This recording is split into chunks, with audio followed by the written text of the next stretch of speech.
Good morning, everyone. My name is Maggie Hobstetter. I'm Program Officer of Impact and Learning here at the Sobrato Family Foundation. And on behalf of the foundation, I am delighted to welcome all of you to today's event. This is our second event of the year for our Thriving Nonprofit Sector Speaker Series event. And the focus today is Learning for Impact, Using Data to Improve Performance.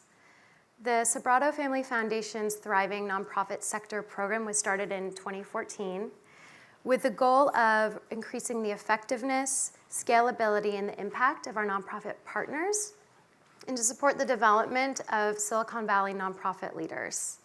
And through our Building Blocks for Impact series, we seek to create an opportunity for nonprofit leaders, folks in philanthropy and government to come together and explore ways to tackle some of the challenges facing our community and to learn about new ways to strengthen our programs and services, which brings us here today. So at the foundation, we believe that evaluation and learning are some of the strongest tools that an organization can use to deepen its impact. But we also understand that building capacity to collect data, use data, and really turn your learning into action is challenging. And we understand that so many of our grantee partners, especially and many of those here today with us, are already on this journey and making strides in really learning from their work and developing their internal evaluation and data collection and capacity. But we also hear from our partners that there's an opportunity to do more. And there's opportunity for us to support organizations to be able to build on their work to date. So through this event today, our goal is to provide an overview of some of the basic concepts and principles related to evaluation and learning, and then to get practical. So to share with you some practical tools and resources for evaluation and learning, and to learn from the experience of one Silicon Valley organization that's already on this journey. And finally, we are thrilled to announce a new grantee opportunity, the Sobrato Family Foundation's Sobrato Impact Lab. So we're lucky today to be joined by two speakers, Steven LaFrance and Elise Cutini. Steven LaFrance is founder and CEO of Learning for Action. Over the last 20 years, Steven has provided evaluation, strategy, and capacity building services to hundreds of nonprofits, foundations, and public agencies. Currently, Steven serves as evaluation and learning partner for the David and Lucille Packard Foundation's Population and Reproductive Health Program and for Unbound Philanthropy. He's also an instructional lead and coach for Propel Next, which is an innovative capacity building initiative that helps promising youth development nonprofits boost their impact through support to increase their culture of learning. Thank you, Steven. We're also joined by Elise Cutini, CEO of the Silicon Valley Children's Fund. The Children's Fund is a nonprofit dedicated to improving the life outcomes of foster youth through providing education and employment services. Elise also co-chairs two community service initiatives, the Out of School Time Collective and the Opportunity Youth Partnership of Santa Clara Valley. Prior to joining the Children's Fund, she was co-founder of ITC Associates, a management consulting firm serving a range of Silicon Valley and global high-tech clients. Thank you so much. Thanks. So we'd like to kick off this morning's conversation by polling you, by bringing you into the conversation, to get a sense of who's in the room with us this morning and to get us thinking a little bit about evaluation and learning within our organizations. So if you could, please pull out your phones and text Sobrato FDN to 22333 to join the conversation. We'll have a series of questions that you'll be able to text to that number. And while you have your phones out, please tweet us and join the conversation on Twitter at #LearningForImpact. So to warm up, please tell us who you are. Who's in the room with us today? Are you an executive director or a member of an executive director team? Are you a staff member of your organization, or perhaps you're a board member? And Steven, I wanted to ask you, as the results are coming in, yes, you know, who you think as organizations that are sort of somewhere on this journey of becoming learning organizations, who you feel is sort of most important that's involved at the table in this process. Well, I'm pleased to see how many executive directors or members of the executive leadership team are in the room today, because the first thing I would say is that fundamentally a culture of learning and continuous improvement, engaging in evaluation internally, has to be driven from the leadership of the organization. Other than that, I think there needs to at least be one person who is the kind of data champion, and someone who, whether or not it was their training, is willing to get in there and work with the data, which would be consistent with our option B here. So it looks like we have a fantastic mix of participants. It looks like a perfect mix with maybe one board member. True outlier. Okay. So moving on and digging in a little bit around evaluation within your organization. So how would you rate your organization's capacity in terms of the level of skills and knowledge necessary to be able to measure outcomes? So we have some basic coming in, basic, none or very basic. So maybe you're interested but don't really know where to start. Maybe you've sort of getting more intentional about the work, but you're realizing that you need some additional skill set on your team. Stephen, is this what you would expect to see, sort of really leaning heavily toward the basic? Yeah, I mean, this is what I would expect to see, and in fact, to my data eyes, and as I look at this a little sideways, it's actually kind of a normal distribution. With sort of most of the results in the middle, and some folks on either end. But also, in terms of what we're going to cover today, we really only will have time to inspire and provide a set of resources and information that hopefully will meet the needs of folks who are in that basic and intermediate zone, and help you with a springboard for learning more and digging deeper when you're back at your office. Great. So again, thinking about the capacity of your organization as it relates to sort of the capacity to measure outcomes, how about the resources and tools available within your organization? How are those resources and tools meeting your needs to do this work? So thinking about things like data systems, funding for monitoring and evaluation, resources and capacity to actually be able to sort of synthesize, analyze, and use the data, and tools that you might use for that.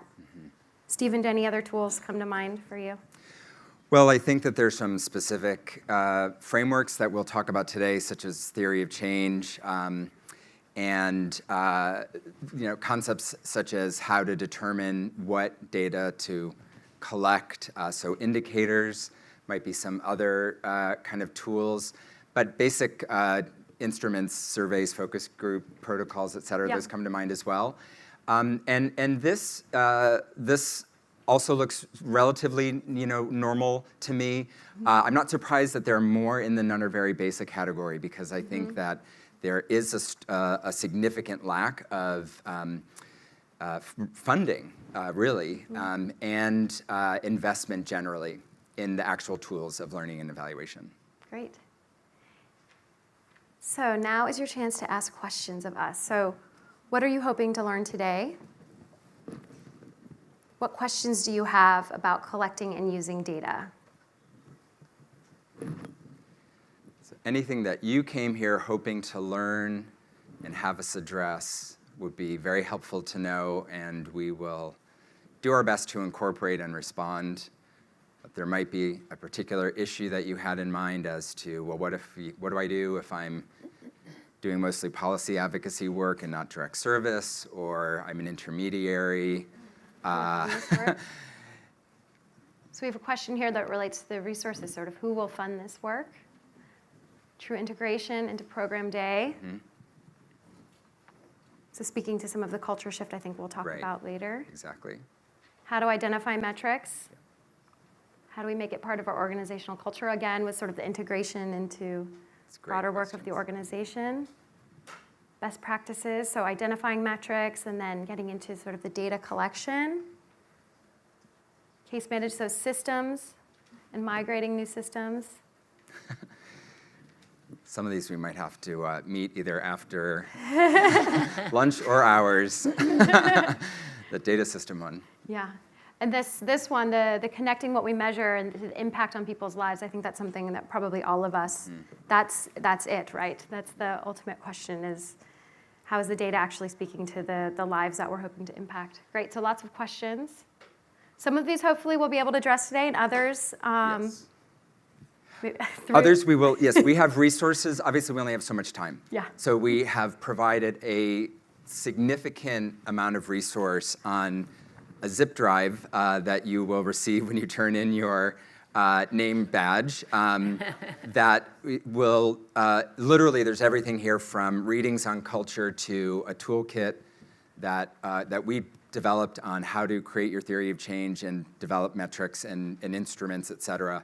And to the extent possible, Elise and I will address questions as we go along. Great questions. Thanks so much. So now I'll turn it over to Steven. Wonderful. Thanks. Thank you so much, Maggie.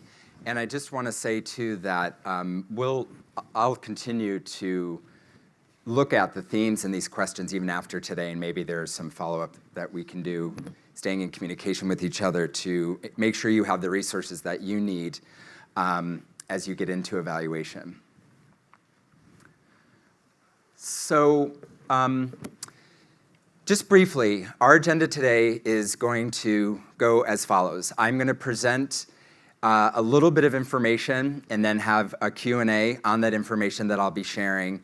And then we're going to have a case study with Elise, which will get more into what this looks like on the ground and what the journey of Silicon Valley Children's Fund has been. Then we're going to essentially announce and hear your questions about the Sobrato Impact Lab initiative, which we're launching today as well. So what do we want to get out of today? What are we hoping you'll walk away with? First and foremost, we're hoping that there's some basic concepts. For those of you who feel like you already have an intermediate or expert level of knowledge, maybe there's something that will move your thinking in a different direction as I share my point of view on how you strengthen your organization's capacity in learning. Importantly, we hope to inspire you. We want you to go back to your organizations and do something that is going to advance your journey in evaluation and learning. There are a lot of small steps you can take, and we'll cover them today. I mentioned the tools and resources, and then, of course, we want you to be excited about the Sobrato Impact Lab and can share more about the application process and the timeline for that. So first, getting into tools and concepts for evaluation. Why should I care? Let's start with that very basic question. Presumably, you all do care on some level because you're here, and as Woody Allen said, 80% of life is showing up. And sometimes it's staying at home and not getting out of bed, and I've tried both. But glad that you're here. But there are a lot of other reasons why you should care about evaluation and learning. And I'm going to get into them. And the very first one I'm going to start with is this where evaluation came from in the first place. So just a little bit of history, just 100 years of history. But program evaluation in the sector in the early 1900s was considered the age of efficiency, right? It was a time when stuff was evaluated to understand what could be done more quickly and more efficiently, right? It's Industrial Revolution, early 20th century. What was most efficient was the question. Then we're in the period of World War II, and afterwards, we enter into what was considered the Age of Innocence.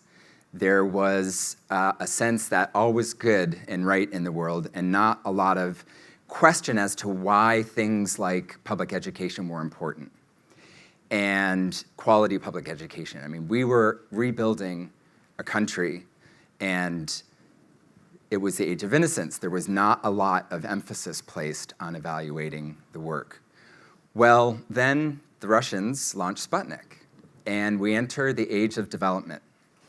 And suddenly, there is a lot of competition as to how quickly we can educate folks and get engineering in place to stay competitive in that landscape. After the age of development came the age of professionalization. So the age of development was sort of the 50s, 60s, 70s. And then evaluation started to become expected because of this to prove mentality when policies were being put in place on funding allocations determined along the lines of whether or not effectiveness could be proved. And so the age of professionalization began in evaluation. And this is one that I obviously feel very conflicted about. On the one hand, in the age of professionalization, you look to professional evaluators to support you. On the other hand, in the age of professionalization, there is a generalized sense that this is a technical problem that if I'm not a professional, I can't solve. Well, that is if your mentality is that you have to absolutely prove the effectiveness of your model, to demonstrate return on investment, and to replicate what works. Now, absolutely, I am here to say this is a point on the journey, but it is not the starting point. It absolutely can't be. And if you think of it as the starting point, you will become paralyzed, and you will choose to not start on the journey. That's why I'm here to talk about the age of learning.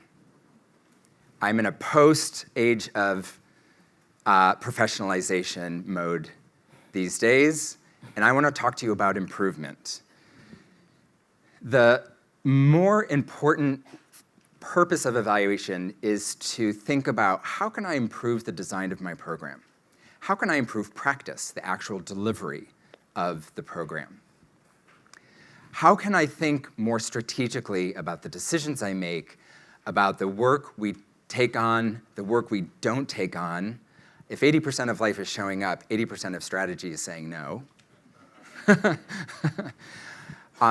And focusing on these purposes first and foremost will help get you unstuck from that sense that there is some technical problem that needs to be solved before you can make more progress on your journey to become a stronger learning organization.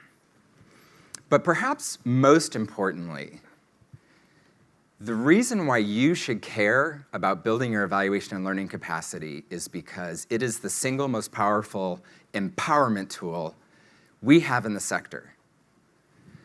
So take charge of your narrative. Take charge of your relationships until you are in the position to be able to say, this is what we do and why we do it, and this is what we measure and why we measure it, and this is what it means by the numbers and by the story. You will never be in the dog wagging its own tail. We are in this very strange sector where those of us doing the work are often told what we should do, how we should do it, and how much it should cost. And I firmly believe in this age of learning, this age of learning is also an age of empowerment, that you must take charge of your narrative, your relationships, and ultimately your impact by building your muscles for evaluation and learning. Because let's be real, you are the Jedi Unicorns. I don't know how many of you are familiar with the blog formerly known as Nonprofit with Balls, now Nonprofit AF. Absolutely fabulous, of course. Of course. You are the ones who are making sure that our children who are farthest from opportunity get closer to opportunity. That our immigrant families have access to legal services to know what their rights are. You are the ones engaging communities in conversations with each other to build mutual understanding. You are the ones who are advocating for policies that ensure more equitable access to health, education, and economic opportunity. For that reason, I want you all to be empowered to be the strongest Jedi Unicorns you can possibly be. Elise and I had the very good fun and pleasure of hearing Vu Le, who is the author of Nonprofit AF, speak to us just last week, and we were immediate disciples afterwards. So if you haven't checked out Nonprofit AF, do. If nothing else, for a good laugh. Mm-hmm. Okay, so you should care, and you should do something about it. What needs to be in place then for evaluation and learning? Fundamentally, what this boils down to are 3 C's. It's the 3 C's for continuous improvement. First and foremost is the content. We got to be really clear on what the what is here. That is your program model, your theory of change, and the data itself. And we're going to talk more about these as we get into more of the discussion. But as we heard in your questions, it doesn't end with the content. You also have to have the capacity, okay? You need the skills, the systems, and the resources, and time. I mean, and time. But what's at the base? What is at the foundation of this pyramid? Culture. Culture is absolutely the driver of whether or not your organization will realize its fullest potential in terms of the impact it can achieve by insisting on excellence in the work that you do and assessing the degree to which you are close to or far from that expectation of excellence. It has to come from inside. It has to come from you. I fully admit, and I've been there, I've been on the CDC grant that said we could get the funding for the outreach program for the homeless youth in Hollywood if we also did an evaluation. So I totally understand that there is this reality that we operate in, and many times that you have to prove and you have to give us the outcomes and you won't get the funding if you don't. That's there. But I'm talking about tapping into your internal drive to serve the communities that you care deeply about and the mission that gets you up in the morning every day and makes you choose to show up rather than stay at home and stay in bed as the place of motivation. That is culture. That's about values, communication. What does communication look like in your organization? Are people afraid to talk to each other about what's really going on? Or is there an open sense of communication, flow, and exchange of ideas? What are relationships like? Without that, you're not going to become as strong a learning organization as you possibly can. You simply have to have information flow, which requires communication, which requires relationships, which means everything in your organization has to value communication and relationships and talking about what really matters, which is whether or not you're really achieving your mission. So given the limitations on time today, and that a big aim of ours is to also have you hear a live case study of what this has looked like in an organization, I'm really going to focus now on what is theory of change. I mean, I could spend time on any number of the 25-cent terms in our sector that we throw around, the metrics, the indicators, the logic models. I said program model already too. But you know, Theory of change is about putting a stake in the ground, and I've put a stake in the ground with theory of change.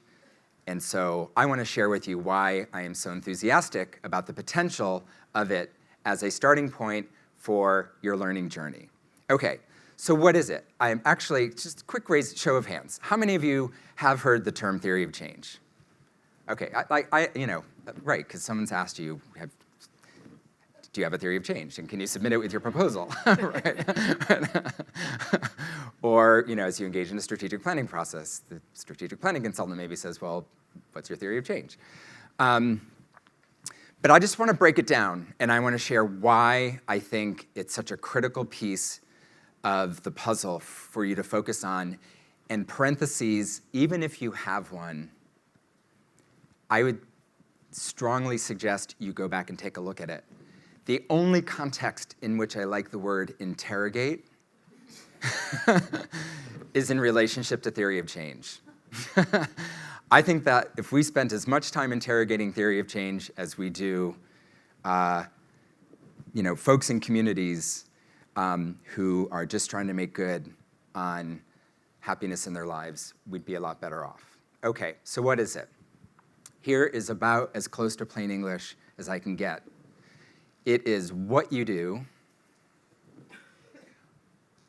and why you do it, with whom, how, and to what end.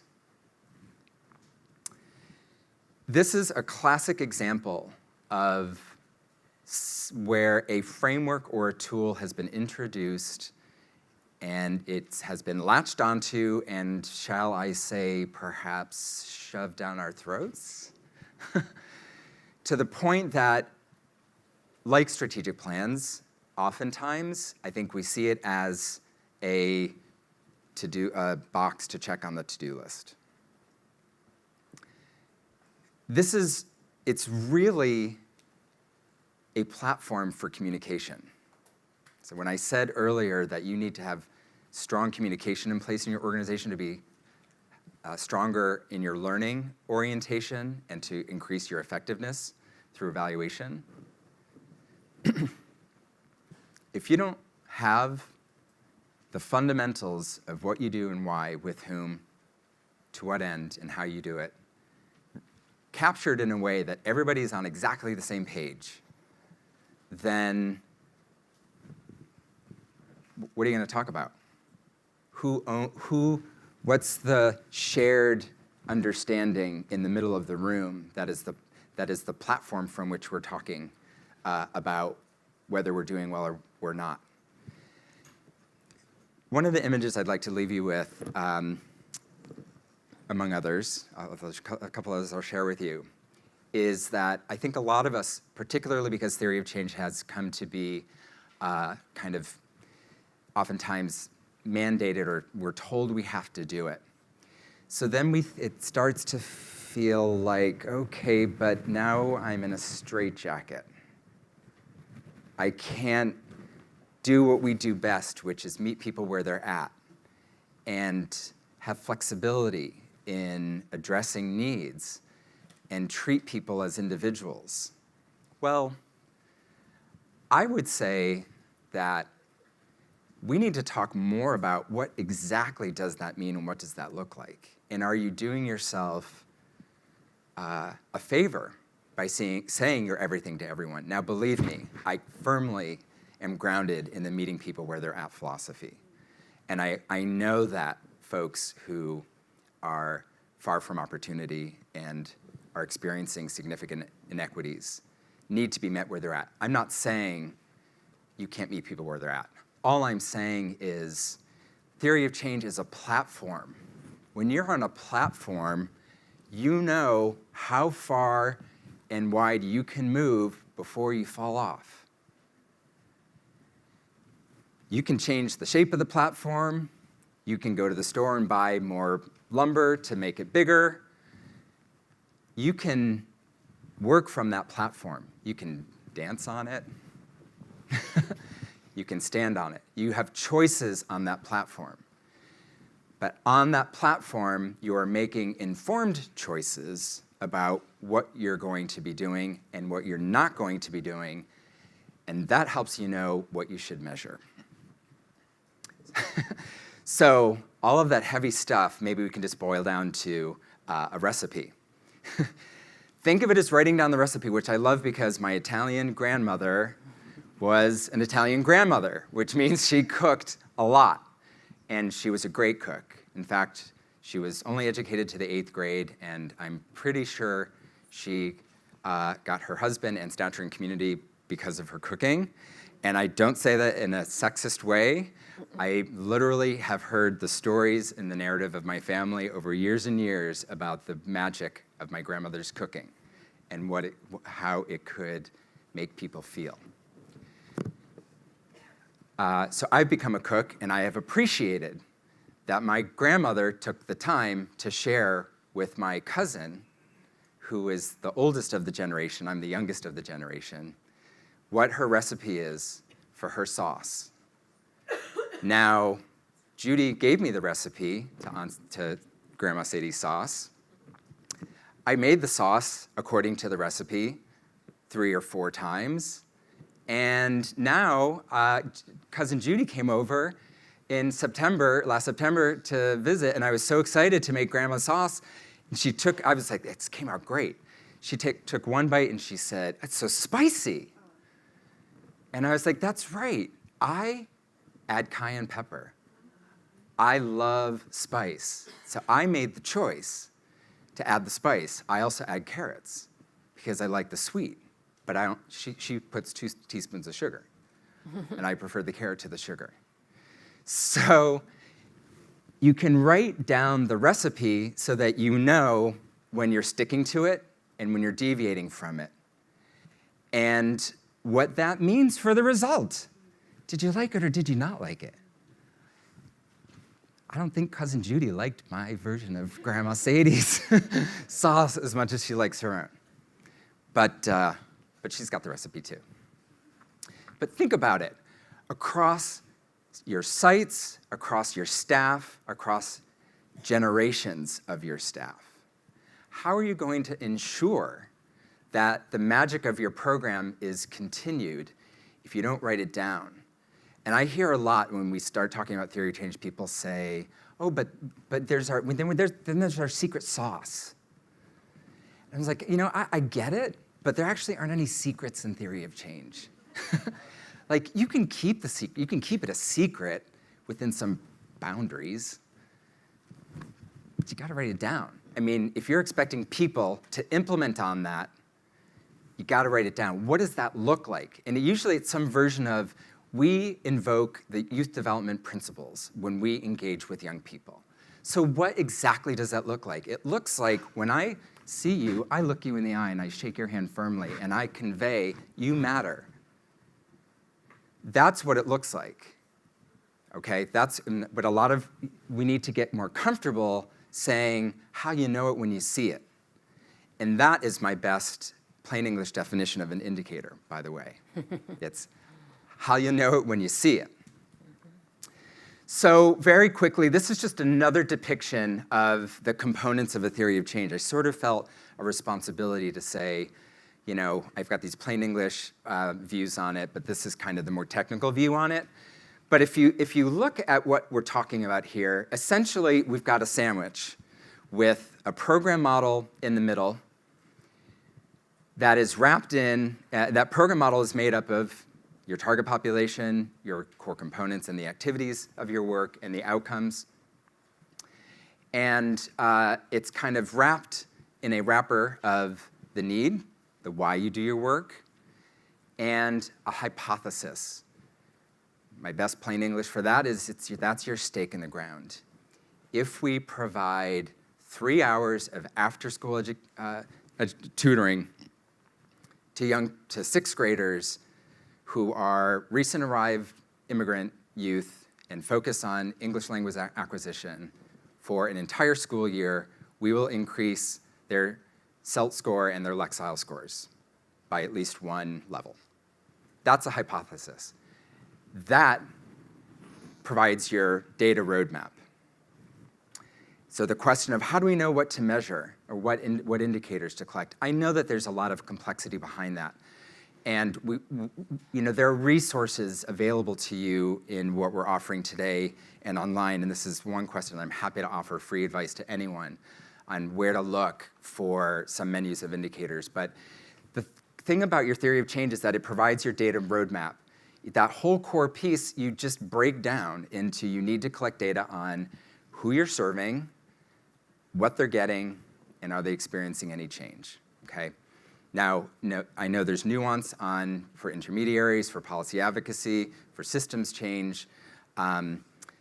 We have resources that you can refer to that online, and again, these are the kinds of things that we're happy to kind of do follow-up consultation with anyone if you're like, I am stuck because of the particulars of my program.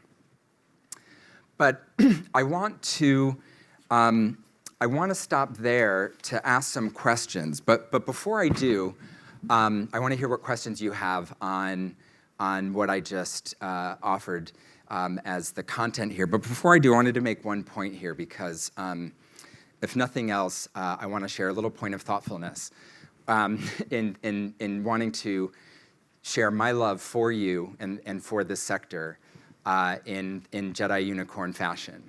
So I don't know how many of you are familiar with the Palio, which is the running of the Palio. It's a horse race in Siena, Italy. You're getting a lot of good of my Italian heritage here. You can ask me later why my last name is LaFrance. So the running of the Palio, horse race in Siena. They race around like crazy, bareback, 17 horse and rider pairs, and each of them has a set of colors they wear, which is from their contrada, or their district, their ward or district within the city. And the colors of the unicorn are white, orange, and blue. So my tie is hopefully fashionable, but mostly meant to be a symbol of my appreciation and affection for you wonderful Jedi Unicorns who are doing the amazing work in the sector that you're doing that I want you to get credit for, and then I want you to learn from so that you can more effectively achieve your missions. So thank you very much for listening.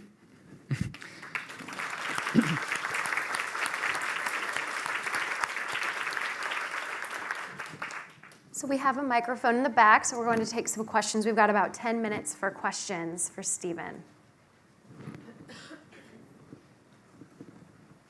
Questions? Any burning questions? Yes. And I'll ask that you please speak into the mic so we can get you on the recording. Hi. And if you could stand up, that would be great, too. Hello. Thanks so much. This has been really informative. I have a small nonprofit. We have a theory of change, but it's pretty simplistic. I mean, we tried to distill it down to be simplistic, so it's like one page with a picture that sort of says, like, this is what we do and why we do it and what goes into it. But it seems to me that, like, it might be too simplistic. Like, how in depth should we get into each of those things? I mean, I took a different class that taught me how to do it into one page, and now I'm thinking, well, maybe we ought to have like chapters behind it that explain all the things, or is that too?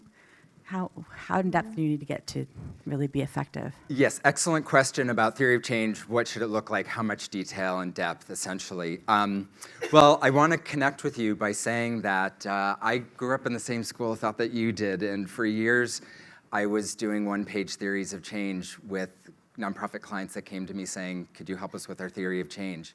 Now, to get to that one page, there's a lot of conversation that you're having, right? And you're making decisions as you go along.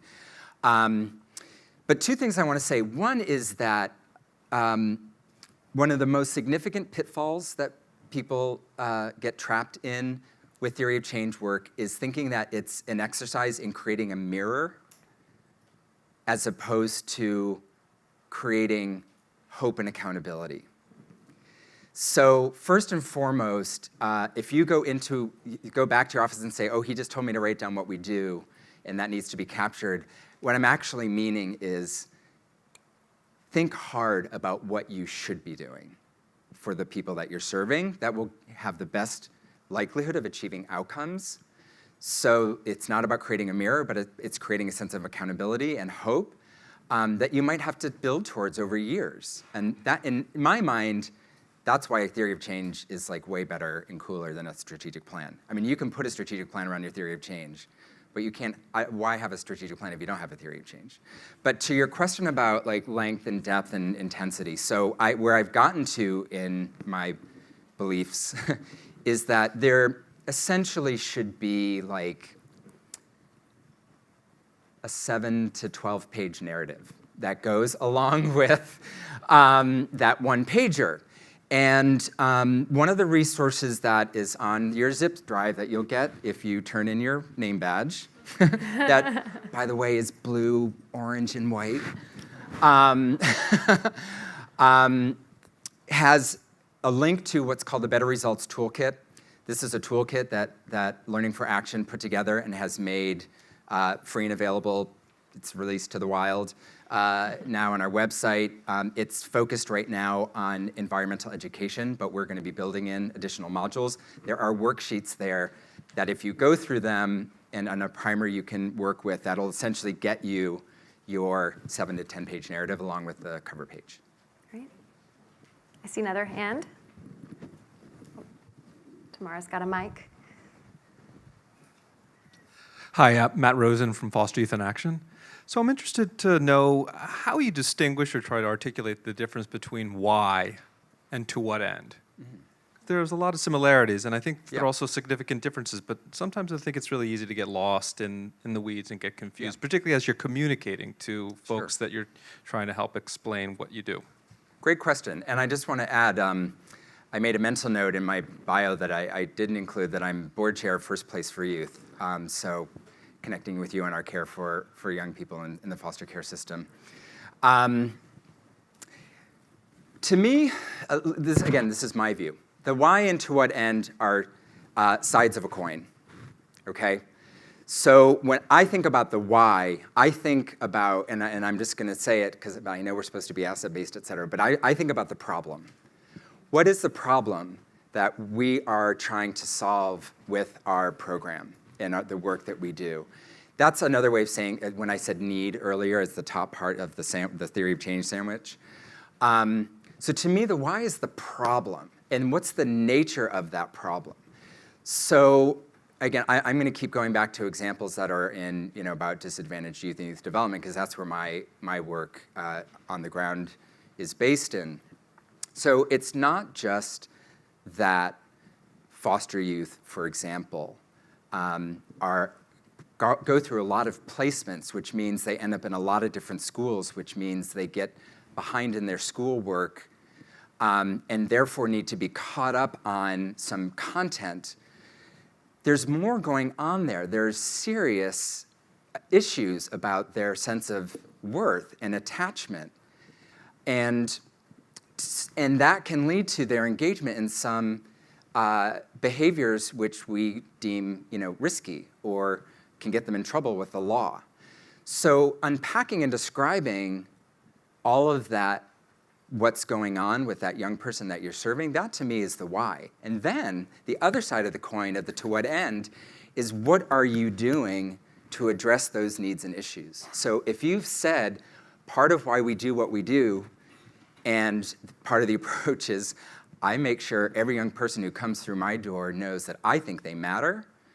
The reason why that is part of our theory of change and our program model is because they have these issues of not feeling a strong sense of attachment to positive adult role models. And they maybe don't think they're worthy of a strong and positive attachment. And so then on the to what end, that means you have some responsibility to track something about that young person's attachment to a positive adult figure. Now, we espouse that looking at engagement in your program is a great place to start for that. But there are other measures that you can look at that are the, to what end. And then, you would have articulated why that is important. Why is it important that that young person started showing up and stuck around and engaged and is now engaging in a set of behaviors where they have a firmer handshake and they're looking someone in the eye. So hopefully that, it's the unpacking the nature of the problem on the one hand, and then describing what you're doing to address it and how that shows up, how you know it when you see it, when you're going to make some decisions about measurement and evaluation. Great, we've got time for one more question. In the back. Hi, I'm Sandy with United Way of the Bay Area. I'm just wondering, as programs kind of evolve and continue to change, how often do you recommend updating a theory of change or revisiting it based on kind of the iterations that are happening? Excellent question. And of course, there's no one answer, and there's no simple answer. But I would say two things. I would say the moment you have some evidence that there's something you could be doing better, that's the time to update your theory of change. I'm mostly talking about some of the maybe more micro adjustments that you might make. One of the things that we learned at First Place for Youth, where I'm the board chair, is that, boy, we sure put our stake in the ground on the dosage and duration, if you can hang with my technical language, like how much time a young person should be with their youth advocate and their employment and education specialist. And we tracked the heck out of that. But it wasn't until we started looking at how the youth advocates were spending their time and how the employment and education specialists were spending their time that we uncovered a critical insight, which was that there was a subset, it was a county, one of our 6 counties, the employment and education specialists spent their time and focused in a particular way that showed that they had better outcomes than the other counties. And we discovered that and unpacked it, and we changed the theory of change at that moment of discovery. Now, I think you're asking, a larger question in some ways about, like, is there some rhythm or cycle to be on? I would generally recommend that, annual taking stock of how we did this year with program. Again, at First Place, we call it game planning. We do annual game planning. We just take a look back, and we don't change the theory of change every year, but we do game planning for that year to create our learning priorities and how we're going to focus our learning efforts. And then every 3 years, I think there's a bigger pull-up. Maybe that's even 3 to 5 years, a bigger pull-up and a bigger, like anything changed in the environment and the landscape. Now, also, those things tend to happen around us, and we need to be sensitive to them. So those might be another kind of triggering event that comes up. I gave the evidence example earlier, but a policy change, foster youth 18 to 21 now having access to public dollars and transition, that completely threw our program model out the window in a way. And so that change in the environment. So some nuance to your question, but if you need like some numbers, reflect once a year, maybe every 3 years, do a bigger revision. Great, thank you, Steven. All right, and thank you. Thanks everyone for your questions as well.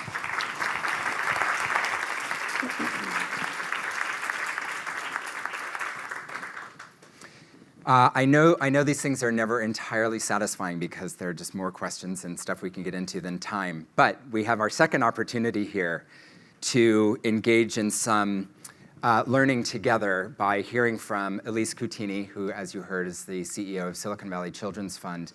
Elise is going to talk a little bit about the work of the organization and the journey they've been on to become a stronger learning organization, building their internal evaluation practices. There's a couple reasons why I'm particularly excited about Elise speaking with us today. One is that she's been with the organization for 10 years, and she's going to talk to you about the last couple of years of their learning journey, which is to say, it's a journey.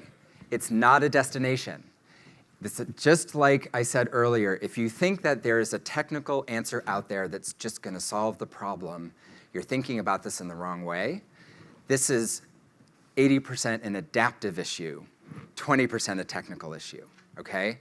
So I'm excited for you to hear about Elise and her organization's journey, and we go back together a long way as well. We have lots of shared interests, but the fact of her commitment to excellence has translated into her commitment to evaluation and learning at Silicon Valley Children's Fund is what I'm excited for her to share with you. So Elise, if you would, please start with giving a little bit of an overview of the organization itself.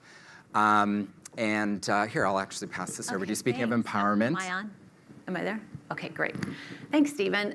Good morning, everybody. I see some familiar faces, so I feel really comforted by that. And I'm really looking forward to sharing with you what we've learned in our process. I was really excited to see how many people raised their hands about they knew what a theory of change is, but could I just see another raise of hands of how many people actually have one?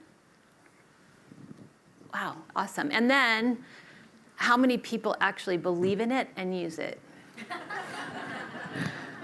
Cool, okay, I mean, that's super helpful, right? Because I get it. I've had a theory of change, and I thought I did, and then I learned I really didn't have a theory of change. I've always been a firm believer in strategic planning, and then thought I had it all figured out, right, in doing that on my own, and learned that I really needed more than just a logic model and a strategic plan. I needed to have a better understanding of what a theory of change is. And I Googled it the first time. I mean, I kind of knew what it was, but how do you really do it?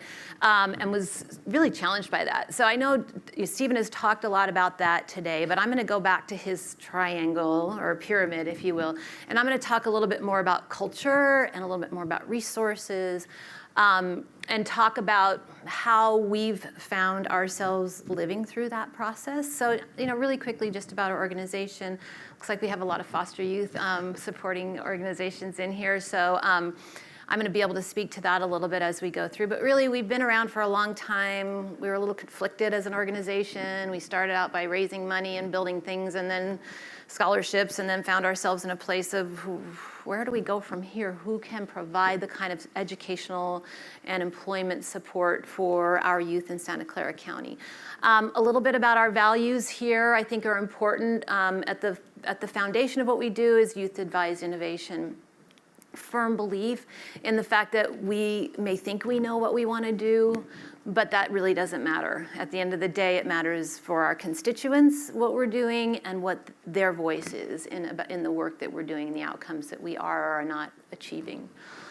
And I think the other part is the cross-sector collaboration with all these organizations, and I think even embedded in your theory of change, we all look for that causal point, right? How do we know we did it? How do we know that we're it and we're fixing it? And what we've learned is in a community the size and complexity that we live in, it's all about collaboration. We have to do it together. And as an organizations that are looking for funding from the same sources, how do we leverage our core competencies and work in better partnership with us? And I think when we get a better understanding of our theory of change, it allows us to understand in what ways we can do that. This is just to sort of align where we are as an organization. We're really shooting for an N equals all strategy, and I'm not going to get into this in any detail, but growth is a big part of our journey. And how do we get away from just serving 30 youth to 50 youth to 300 youth, and with the goal of getting to the majority of the number of youth that exist in care in Santa Clara County. How do we take, and these are sort of the things we measured before we got into our theory of change, how do we go from a 3% college completion rate to where we are now, which is more than 10x. So the youth that we're working with and that our partners are working with are seeing a much higher return. But so those are kind of easy things that are very lagging indicators to tell you how you're doing, but how do you really understand the work that you're doing and that you're doing it consistently, and what are those internal measurements that Steven spoke of briefly that you need to track? So I kind of like this chart because everybody's at a different place in their organization, and that's okay, right? So if you start at the very bottom of this particular slide, Back in 2009, we had tons of Excel spreadsheets because I'm kind of a data geek and I came from a place of my pre-nonprofit life, and I was working in the for-profit space, and that's what I did. I implemented measurement systems in organizations and corporations and said, let's prove it. So what? Let's see how we're doing and the way that we do it. So I was really into that, and I really wanted to set metrics and targets. It just makes me feel good at night. I know what I'm measuring, and I can come in the next day and I can say, how am I doing? Well, it wasn't so much the next day, it was more like at the end of the year, right? It's because we work around the academic school year, so we're really trying to figure out where are we. So we got the staff on board. They were really charged about doing that. Not so much when I said I need it now in an end of year report, and that took lots of resources and time. That was unfair and uncomfortable, but we learned how to deal with it. Like we all do in nonprofits, we figure it out, right? But then we evolved from that place to, and this sort of program year-end reports and challenging our outcomes, which speaks to the culture piece, which is I used to be a consultant in total quality management, so that's why it's so inbred in me. But the continuous improvement process is every year, let's challenge ourselves. So what? We did what we said we were going to do, but was that enough? And we were really stuck in a place of proving. And I can't stress to you more that if that's where you're sitting in your own space right now, is that I want to get all of this because I want to be able to prove what I do, you need to take a deep breath and let that go. First of all, it's a super frustrating place, and it's kind of the wrong place, in my opinion now. Maybe in 10 years from now I'll be wrong. But in my opinion, it puts you into the mode of I'm going to prove it, and I'm going to prove it to my funders, and I'm going to prove it to everybody around me. And that becomes a very stuck place, and you start doing what you're doing for your own ego. It's what ends up happening for me anyway.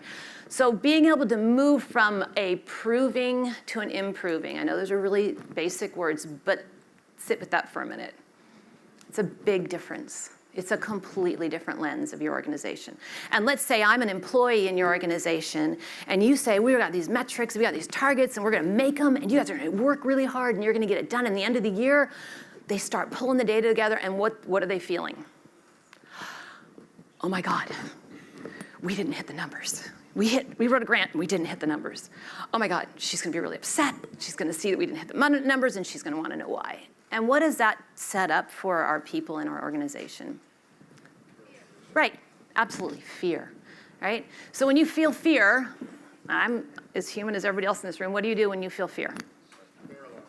Paralyzed, shut down, run, maybe learn how to twist the numbers a little bit, little lens, maybe not twist, but maybe a different colored lens on the numbers. Whatever works for you. But that is such a wrong thing for us to do to our people and to our organization, and more importantly, to our constituents, because now what we're trying to do is we're trying to prove that we've got the secret sauce. So we tied our employees' performance objectives, the outcomes, then they started doing what? I don't think we can make those numbers. So they started saying, well, I really want to do well because we all do. So I started making my numbers a little lower because I didn't feel comfortable that we were going to hit them. So when we moved to a place of, no, that's okay, let's talk about continuous improvement, it shifted. Right? It shifted for everybody, and it shifted in a way that they said, well, maybe she's telling the truth here, right? But we're not really sure. And the first time my face shows something other than delight and ecstatic responses to failure, then I'm lying, right? So the way we as leaders manage our reaction to data and information will either kill it or it'll give birth to a really new, exciting culture in your organization. So keeping that in mind, so I thought we were rocking it. We were improving, but we were improving without a point of reference, right? So in came the theory of change. And I say that because it was painful for me to write, for my organization to write this theory of change. Even when I had a culture that embraced data, that got the improving thing, we got stuck in sort of drinking our own Kool-Aid. Well, we know what we do, and then we put these really big bullets down, and oh, that feels so good, and we did it so fast. And then we started unpacking, right? And we're just, well, what does it really mean? And so what that we do that? So what that we see the youth every week? So what that we spend that kind of time with them? How do we know that it does anything? How do we know if that dosage and duration is accurate or not? And that's what developing that program model did for us, and developing that theory of change. Because we would, just like anybody else, say, well, 20 of our youth experienced this, so we must have to turn the ship this way and go in this direction, right? And so the theory of change forces you to look at some of the research behind it, builds that platform, if you will, that says this is our identity right now. Right? This is who we are, and we all agree, and going through that process does what for your agency and for the people who work for you? Any ideas? Synergy. Right, it brings synergy. What else does it do? Focus. What about the word ownership? Right, that's partially the synergy and the focus, but now it's not you telling your people what to do. They've been on the journey. And now they get it, and they've challenged their own assumptions. So now they own it themselves, which is a really empowering place to be as an agency and as a staff that works in that agency. So then we started getting to a place where we were improving with data against our theory of change. And that's kind of where we live right now. We're pretty new at it. We went on this journey to build our theory of change, and we also got a data system. So, wow, we thought that would be our, really our silver bullet. If we can get real-time data and we don't have to crunch all these Excel numbers and have, input errors and everything that comes with that, we thought this is gonna be sweet. And it really is, but it took us a while to get there.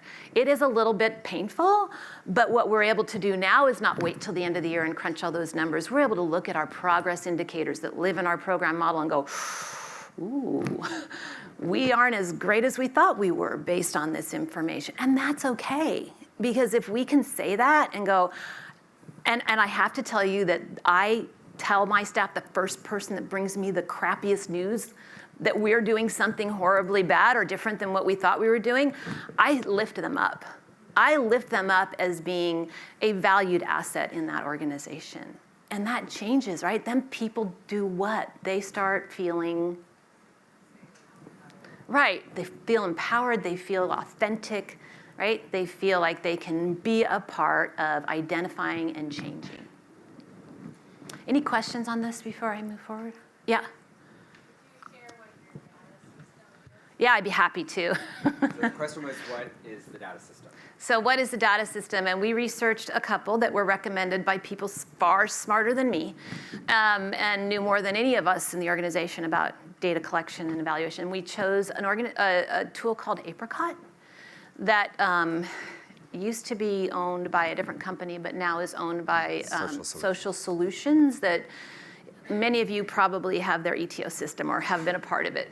I used to have an ETO system when I started in the organization back 10 years ago, and I scrapped it because we couldn't afford to keep it. It was too hard to do. It wasn't intuitive. So we had this expensive system that we ended up not using. So any other questions before that? We move on? Okay, great.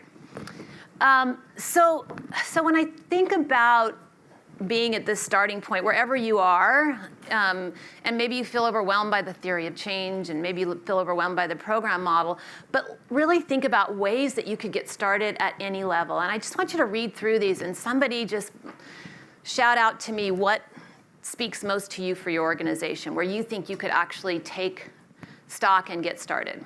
Any one of these. They're all useful and valuable, but pick one that might speak to you where you're at right now.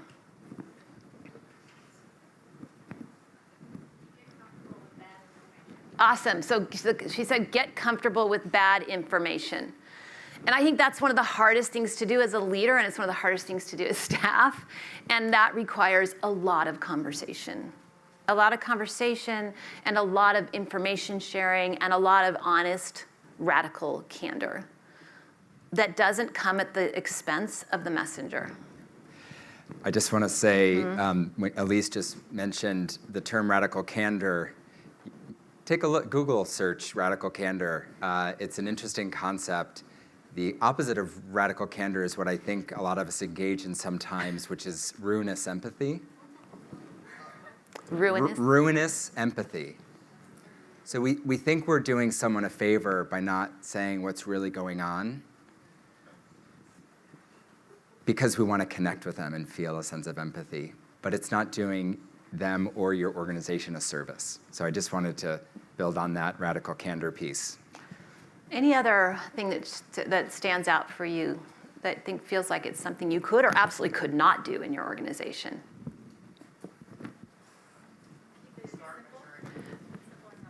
Keep it simple and have fun with it. So important. It doesn't have to be rocket science. Take what you've got, start it and have fun with it. It changes how people feel about data. And when you deal with that in your culture, you really will be surprised to see how many people in your organization actually are data geeks when they feel like they can be comfortable living in that space. Start measuring what you can. All right, perfect. Yeah, start measuring what you can. We'll talk a little bit about that. Next steps is if you don't have time to build your theory of change yet or you need support in doing that, what can you measure? What's not going to burden your organization, but you can just start looking at and having those learning conversations with? I really want to point out too, and this is another thing, we have some funders in this room. Thank you for having this session even. But internal reflection, not external selling. Again, that just translates to or comes out of the improving versus proving. And as Steven said so eloquently, right, is the tail wagging the dog. We need to own and be empowered to tell our own story and to have our own information. So it's almost this simple is, to this individual gentleman in the back of the room, is what can you start measuring? And if you don't have your program model, you can start anywhere in here. I like to go straight to our constituents and say, what do you think we do for you? I know you come to this program or you come to the school or you come to work with us or we come to you, but what do we actually do? You will be very surprised, I anticipate to hear their response. You make me feel good. I come here because I feel safe, right? I come here because you've got food and I need to eat and I need a quiet place to study. So whatever it is, start there and start unpacking that and understanding that. Because at the end of the day, no matter what we think we're doing to the left of that, that's what matters, right? And that's where we can begin to understand as an organization how we can add more value. I love the what you claim to do. That's my favorite. Ooh. My favorite is what you claim to do because that's what we keep telling the funders we do. It's what we keep telling ourselves we do. But really, when I say 10x graduation rate, we get 10x graduation rate. Really? The schools don't have anything to do with that, right? Who else is a part of that? So be careful about what you claim and dig down and see who else is a part of that. We don't have to be the single most important person in that equation. And why you do what you do, we've already talked about, but the how piece, when you walk in and you shake somebody's hand, you look them straight in the eye, you come from a strengths-based perspective when you are future-focused in your conversations with your young people. What is your secret sauce? I challenge you to label it, name it, right? And understand that so that you can build that into your platform or your theory of change. Okay? Great, thank you. Any questions before we go to data? Yeah. Process question. Are we getting all the slides? I see a lot of photo taking. Maggie? The answer is yes. Excellent question. Yes, we'll make the slides available. Yeah, thanks. Okay. So, Hi. If you could just, do you have, Can we wait for the microphone? so do you have both the theory of change and strategic plan, or do you just use the theory of change? Me personally, I have both. Organization. I have both. Okay. Yeah. yeah, I would just add that I think theory of change is really helpful for getting clarity on what you're doing and why and what to measure. I think what we've typically called a strategic plan should essentially be the getting down on paper how you're going to get there. Like what needs to be, what are the objectives that need to be in place for the program, for the organization, and put the work in a larger context. Because one thing we haven't talked about that I just want to interject quickly is a decision to make is whether you do a theory of change for an individual program or for your organization as a whole.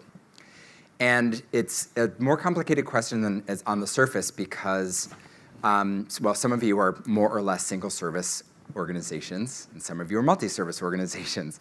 So as a very broad statement, I would say that if you more or less are serving a single target population, even if they're arrayed along a continuum of age or need or whatever, you probably can have one theory of change that may have several program models within it, but that can be integrated.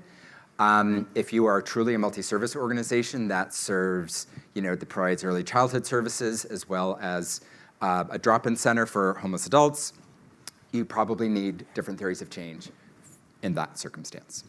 So. Yeah, and I just add one thing to that is that I think of the theory of change as our platform. I think of my strategic and annual operating plan as activating my theory of change based on the data and the continuous improvement information that I've received. Yeah. When you introduce your theory of change, how do you do that? Do you, as the CEO, devise it and then present it? I mean, how would you suggest you go about selling the theory of change to, we're an organization of about 9 employees. We have a programs section, we have a development section. They do different things.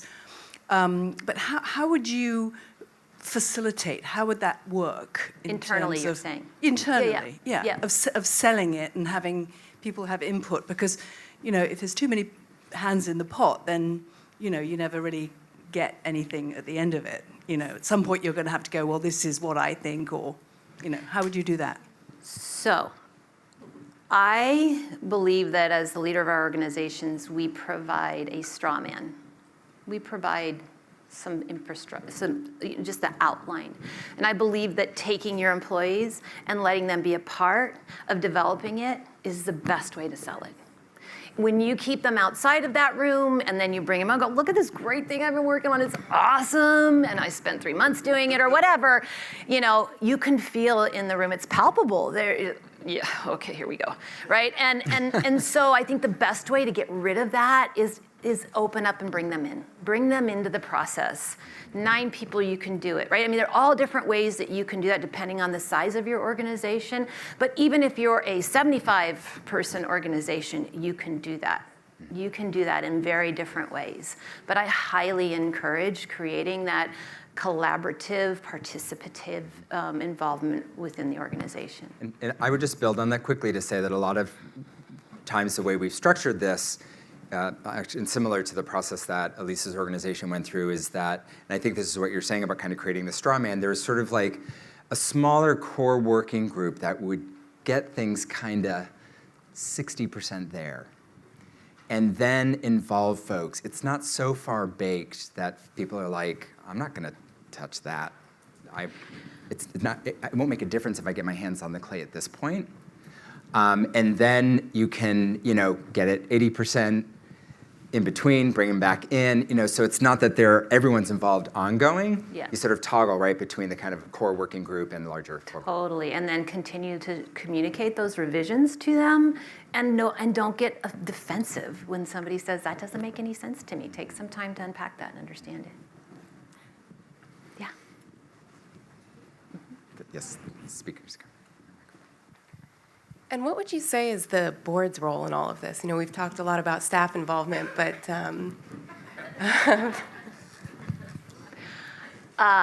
just like with your employees, I believe that you need to do a lot of pre-selling with your board, and I highly recommend that you don't do that in a board meeting. I highly recommend that you do it in a one-on-one exchange with your board members, explain the outline, the straw man, explain the journey you're embarking on, get some allies that understand it to help you then internally. By the time you get everybody back in that board meeting, everybody's on the same page, right? They're comfortable, they feel good about it, and then they hear from their own peers that, oh, this is a really great idea and I do like it. And then you have to caution them along the lines of how do they react to the information as we move forward. That's a longer conversation, but. And a very important nuance here is that there's almost opposite sells to staff and board in some way. With the staff, it's a conversation about let's have a conversation so that we are crystal clear about what we're doing and why we're doing it. Like we all have an idea and we all sort of, hold one piece of the story, but we're gonna come together and we're gonna spend some time getting on the same page. You don't wanna go to your board member and say, oh, we need to get on the same page about what we're doing, because your board's gonna be like, are you kidding me? Yeah. What do you mean you don't know, we don't know what we're doing? Yeah, very good point. But from the board standpoint, to say, we're creating a platform to increase the excellence of our organization. Yep. The message is very different. Yeah. But the process of getting them on board, I think, is certainly a one-on-one Yeah. effort initially. Yeah. Elise. Okay. I come from the educational landscape. I'm head of a private school. And so I have 150 full and part-time employees and an army of volunteers. And so we have an ethos, mission statements, and we go through an accreditation process every 6 years. It's normal, and we do fine. But I find what we do in the accreditation process is necessary but not fully sufficient to the life and the purpose and the focus. The accreditation process is more bureaucratic, frankly. We do it and we crunch the numbers. But what I'm looking for is that's why change theory is so exciting to me, because we're looking for something more that's more authentic and more effective at the end of the day for our students, right, and their families. So for me, in a larger organization with boards and different constituencies, it gets a little more complicated. So I'm looking for a process or a way to do that can help us move forward, have the authentic and crucial conversations we need, but give us a path. Right. I have an example, if I Yeah. may, Yeah. Elise. I have an example of an organization that I work with that isn't exactly in your circumstance. They're a charter high school. They go through WASC accreditation. I'm not sure if that's what you're referring to. Yeah. And as part of the WASC accreditation process, they are required to report their grades and attendance and graduation by a couple variables, a couple of the risk factors of the students that they serve. By race, ethnicity, maybe free and reduced lunch. So they came to me with this exact question, and they were like, we have to do this, but how do we turn this into something we want to do? And it actually serves us, rather than like telling us where the floor is. And oh great, we made it to the floor. And, but instead, how can we aspire to be a stronger organization year over year? And so I said to them, well, look, essentially what WASC is asking you to do is explore some hypotheses that they created for you. But what are your hypotheses? What do you really think is what makes the critical difference in what you're doing with your young people? And in the case of this organization, it has nothing to do with what they do for WASC, but we bake it into that process.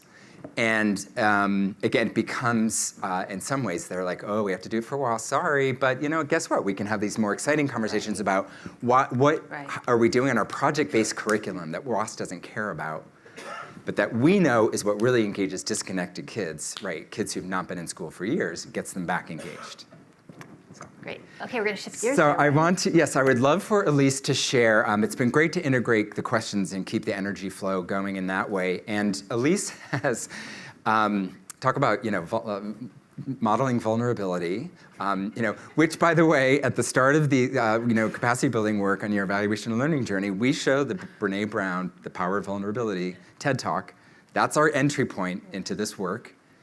If you're not going to make yourself vulnerable, you're not going to get anywhere. So, modeling vulnerability. Yeah. Elise is, it's really more of a funny setup, but Elise is going to share some actual data charts from testing her theory of change. Thanks, Stephen. So you'll see these are really our first steps into, we have about 20 of these slides. We're only picking 3 really basic ones to talk to you about.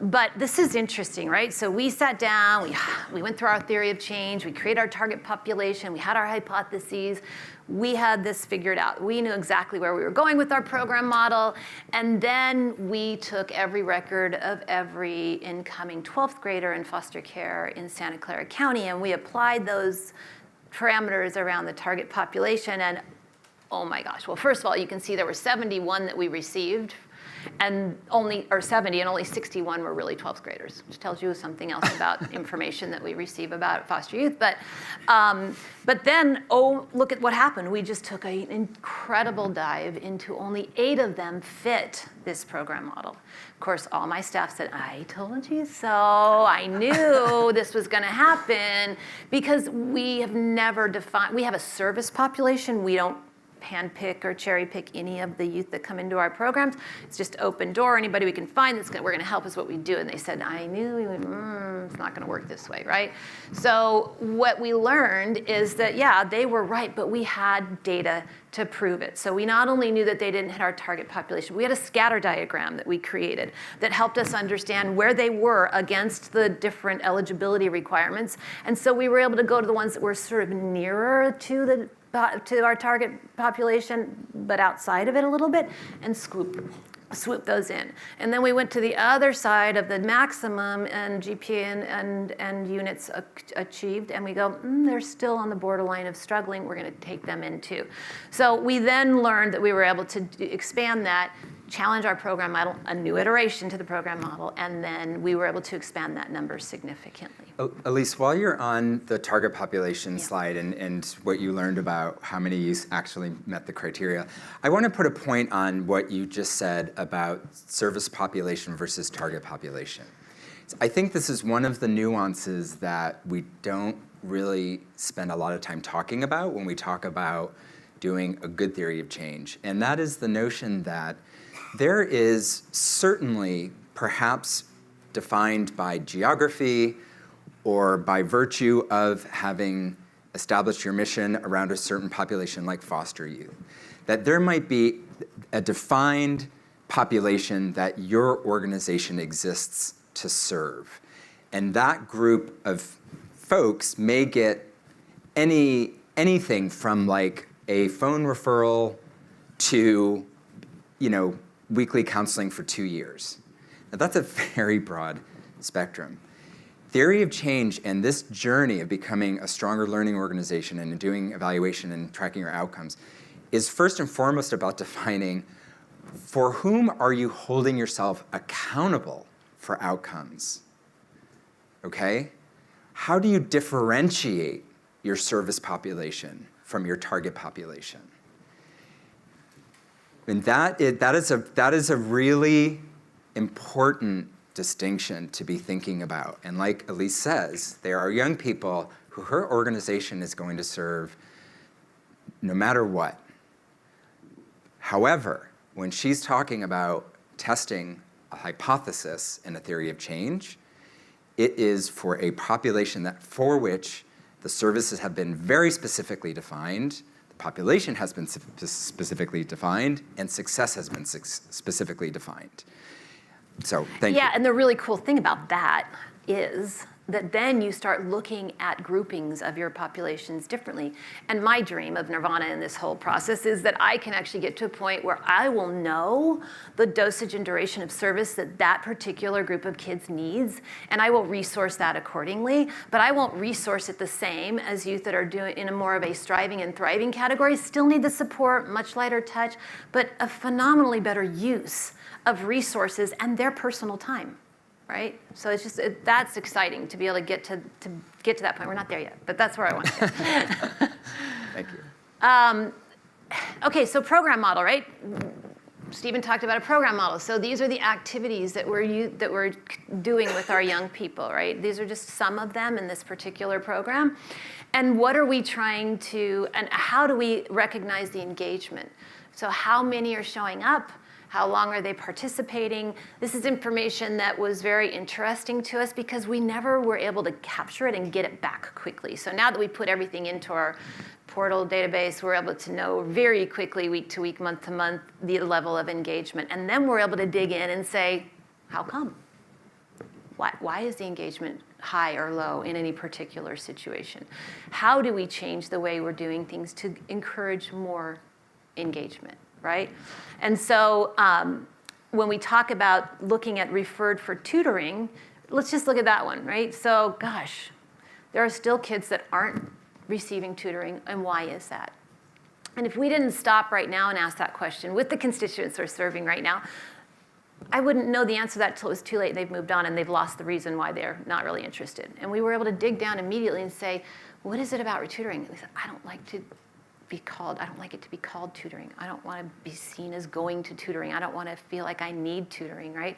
So then that starts challenging us and informing us on our language that we're using with our young people. How is that impacting their feeling good about where they are and what they're doing? So we're wrestling with that one right now too. So maybe we have more fun activities where somebody's there to support them on homework if they need to, right? So it's not tutoring, and you don't have to sit with one person one-on-one. But we were able to ask them that question, and someone said, I like working together in groups better. Can we have somewhere we can come and have pizza and hang out on a Sunday when I don't have anything else to do? So again, iteration to our program model, real time. So then we looked at this one, and of course I looked at it and I thought, okay, 85% on track. And I could have said, what's going on with the 15%? Why isn't it 100%? But I didn't. Again, just as we work with our youth development, sometimes we have to look at our own agencies and look at the practices we use. So strengths-based is, wow, we did 85%. That's pretty awesome. Let's dig into it and understand why. Maybe 70% of that 85 were on track anyway. So let's not go and pound our chests about how we did this great. Maybe they were already there, right? And that came out of the second piece of data, which is, I'm like, well, we said in our program model, we have a grad plan. It's a requirement. You have to develop a grad plan with these young people. And I said, what happened there? As I reeled back and asked that question a little nicer, and they said, because they didn't need it. Right? So why do we force our kids to go through a grad plan when we can take a check and we can take a look and we know they're on track? So we're not going to go and develop that grad plan for those students because, again, being honorable of their time and their commitment, what could we be doing differently with those young people? If they're on track, maybe we should be talking about enrichment opportunities that are available for them. Right. So a good example of where we thought initially what they could start with collecting was, did you do the grad plan or not? Then you realize, oh, what we should be collecting is, do they need the grad plan? Yes, no. If yes, was grad plan completed? I mean, this is the notion when you shift your paradigm to, I'm going to define it, and then I'm going to measure it, and I'm going to prove it, done and out of here, that's one thing. When it's actually, it's never going to be cool that of course it's cool. 85% is cool, but it's never cool enough. Right. How do we get to 86, 87, 88? Yeah, my favorite line is, it may be sufficient, but it's not enough, right? And so that's the part of the continuous improvement mentality. And I think before, sorry. We're going to go, let's stay on your last slide, because we have a little time for some more questions, actually. So yes, we'll start right here, and we'll get the microphones going around. I think where the microphones are coming. Microphones? Oh, yes, sorry, we have a question right up here.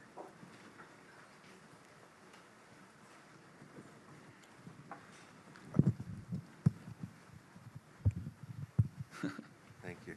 So my question in terms of the data is that in your example of foster youth, there are so many variables that go into it, and with your kids, where one day they're there in your county, and the next day they can be pulled into a different county. So there are exterior sort of environments that get away with clear, clean data. And we have the same thing in housing where, we can help someone, but because we don't quite track them, we hope we're doing the right thing.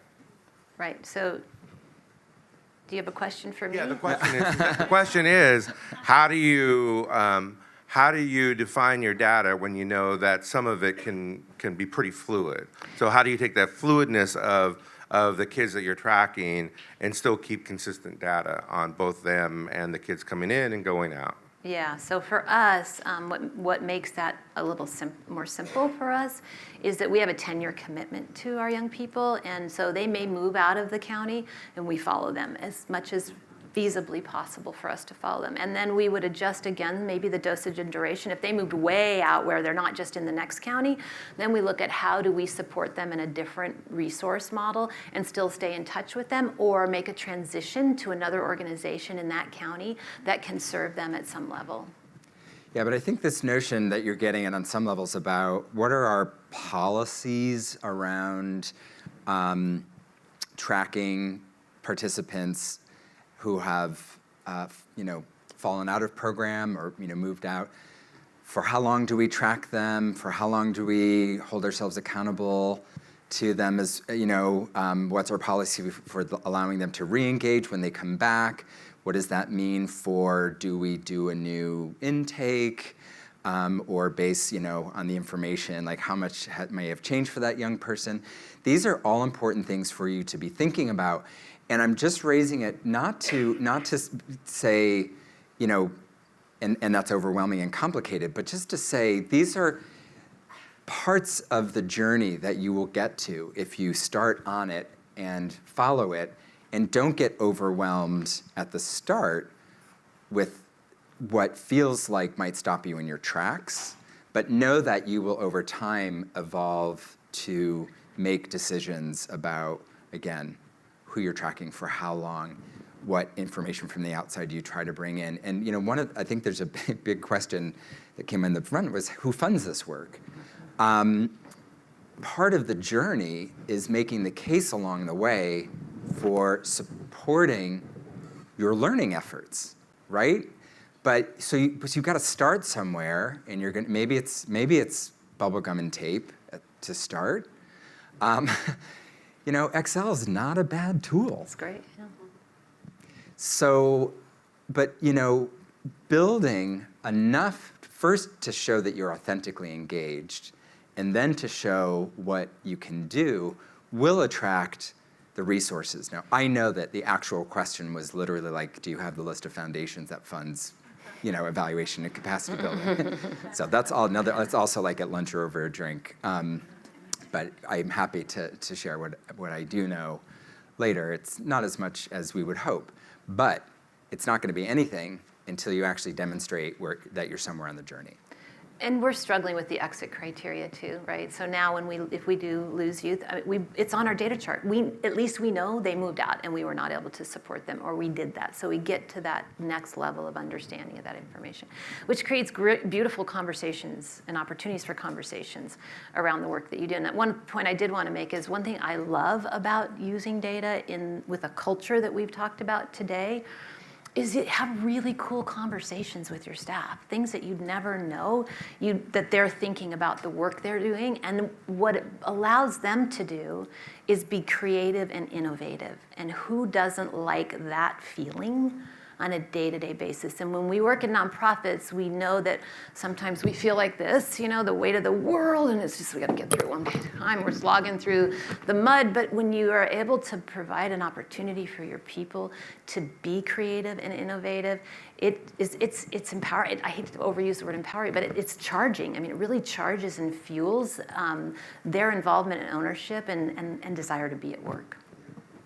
I think we have time for one or two more questions, and then we want to move into sharing about the Sobrato Impact Lab.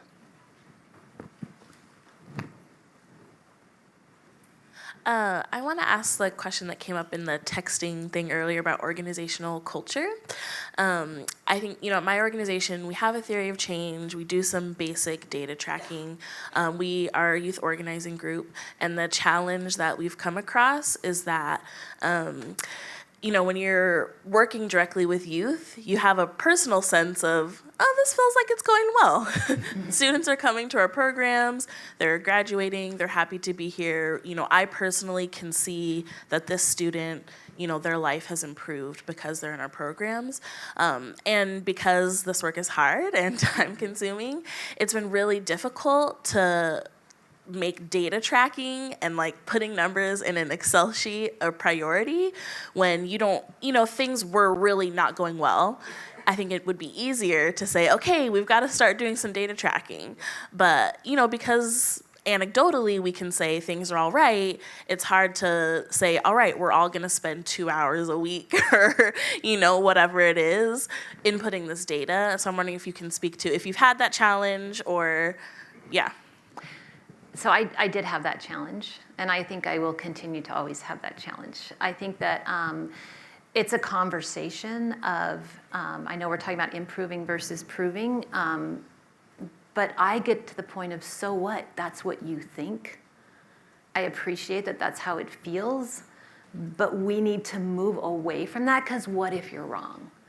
And how can, they're sort of, yeah, and they talk about where they used to come from and how much they had to do this kind of data collection, so, and I say, I get it, but don't you want to be able to feel really positive and show that you're having an impact? So instead of that, let's start with what's working and what you can get in, and then as you get them hooked, it changes. Yeah. And the first time I said, oh, we're going to do our first learning session, and I said, this is the data we have, and I put them up, and we had people de-identified just because I didn't want to call everybody out, but they saw that, wow, some of these people had data bars up here and some people had data bars down there, and nobody was called out. But I said, how do we feel about this picture? What is it telling us? And how is this a complete information that we have? And then I had people come up to me afterwards, well, if you told me you were going to do this, I would have had all my data in already, And I said, well, this is the point. We can't wait because the quality of the information goes down. And so I think it's just those ongoing conversations about why it's important and why it's just not enough to be anecdotal, because anecdotal is important, but how powerful is anecdotal combined with actual data? It's very powerful. And the first time they're able to do that and own that, it feels good to them, and they start to change their opinion of that. 3 quick things to add. Number one is, we talk a lot with folks about, we're not trying to take your heart out of the equation. We're trying to add another tool to your toolkit. But I hear you also asking a very practical matter on how do you get folks engaged in the data when there are a lot of priorities or whatever. And 2 things. One is we've seen a lot of organizations set up data parties, literally. Like Friday, 3 to 5 is the data party. We're all in it together. Just do it. Food, yeah, food. Whatever. That's one thing. And then the other is a little more theoretical, but it's basically coming from the change management literature, which is create an early win. Figure out something that your staff really wants to know the answer to, and make an effort to just answer that one question that they really want to have an answer to, and kind of break it down. And if it's also overwhelming because there's a lot of data, blah, blah, blah, let's be let's just get all the data on voter registrations in. And let's just focus on that and see what there is and have these reflection meetings. I mean, this is the part of the culture we didn't get into, but it's we talked about the data is important, and you got to create the platform to know where you're going and how you're evolving and what you're building towards. But where does that communication happen? Well, a big practice we espouse is that you do have reflection and learning meetings. That becomes part of the routine of an organization's rhythm and cycle. One more question. Okay, great. And please stand. It should work when you stand up. Oh, if I stand up? Yes, please. I have to stand up? You do have to stand up, and it's working. So I am probably like a lot of people here, the head of a small nonprofit. And first of all, thank you for focusing on the importance of collaboration at the ground level and building the theory of change and really everything you do from the ground up with staff. I'm going to pull all the way up to the 10,000-foot level and ask a question about the theory of change. I believe you mentioned the not-so-secret sauce of Googling theory of change when you first had to do it, and I wonder how many people did the same thing. It makes me wonder if there are any funding sources or PhD candidates or think tanks that have actually created some kind of template. I think a lot of us are probably involved in helping youth after school, nonprofits. We don't even have the advantage of being an educational institution that has a structure that has a template for what a theory of change is when you're working with at-risk youth. And if there was something like that, then organizations like us could start with the collaborative, ground-up, what are we doing? But we'd also have this sort of framework of what works. And to the point that was made just before me, I mean, I think of collecting data in terms of a lot of things, but certainly measuring inputs and measuring outputs and measuring long-term impact. And if there was this larger template of theory of change for organizations like many of us here, we could measure input and say, well, based on this larger theory of change, if, for example, I'm providing, for example, one-on-one tutoring, and I can show that input, then I don't have, I mean, yes, of course I'd like to show an increase in school performance or, developmental assets, feeling of belonging. But you know what? That theory of change is already out there and accepted, and I'm just telling you that my input that I can measure is something that you value. Right. Go ahead. Shall I start? I just want to say, first of all, I totally hear where you're coming from, and in the youth development space in particular, the Ed McConnell Clark Foundation did invest in some research on kind of what's known essentially to work to address education, workforce development, and sort of positive youth development, social emotional learning outcomes. So there is a resource that, what I hear you saying, essentially, it provides the research basis that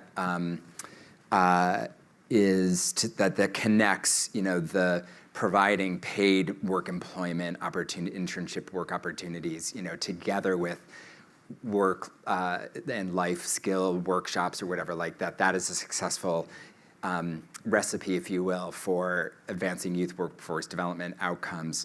And so that is available. What we learned in the process of putting that together is that there are still surprising limitations in the research and evidence base. But number one, yes, you should go and look at that research and evidence, and you should bring it into theory of change. And yes, it does mean that you can focus more on fidelity to what the literature says than recreating those very expensive studies over and over again. But and again, that's another kind of content type resource that we'd be happy to follow up with any one of you who want to just email me and say, send us what you got on X, Y, or Z area programming. Happy to do that. I think it can provide it will shape your learning and your focus, and it puts you on the hook for some things and it can let you off the hook for others. Thank you very much, and thank you, Elise, for your excellent, thank you. We're just 2 minutes, and then we're going to have Mara from the Sobrato Family Foundation share with us about the Impact Lab. But at the start, I said we wanted to inspire action. So please turn to someone near you. If they're, maybe the three of you chat with each other, but the notion is pair share, that's the concept. But just a pair share with someone next to you. What's one thing that you're gonna do when you get back to your organization? Are you gonna have a conversation with someone? Are you gonna take a look at a piece of information? Or are you gonna go online? Are you gonna download some of the resources, check out the Better Results Toolkit? One action that you will take and commit to as a result of what you just heard. And share, just with each other. So turn to the person next to you, yeah.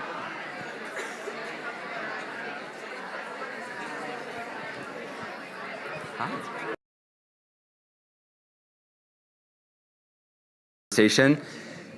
One or two actions, examples, things you're inspired to do. Yes? We both discussed we're going to go back and read our theory of change. Read the theory of change. It's a great idea. That's all right. Where all of this Great. That's great. And I would just add, read it with a critical eye and ask yourself the question, is this what we should be doing? Is this our highest calling for the people we serve? One other example from this side of the room. sort of related, but I was just saying we're going to go back and talk to our constituents about what they think they're getting from the basic plan Yeah. versus what we think we're giving them. That's great. Yeah, talking to constituents about what they think they're getting.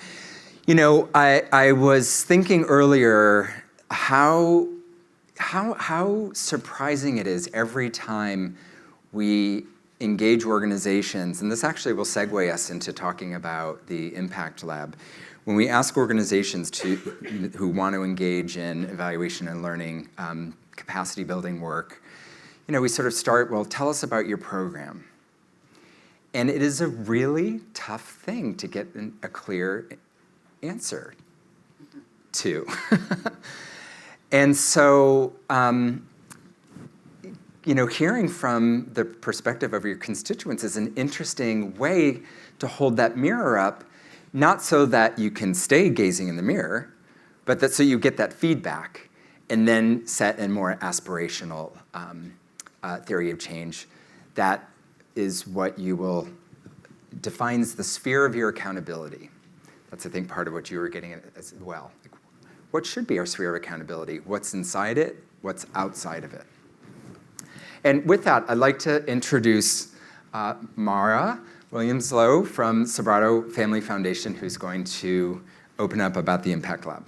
Good morning, everybody. I'm so happy to be here, and thank you, Steven and Elise, for really presenting and modeling what that vulnerability and work toward constant improvement really is. And so thank you. That was great.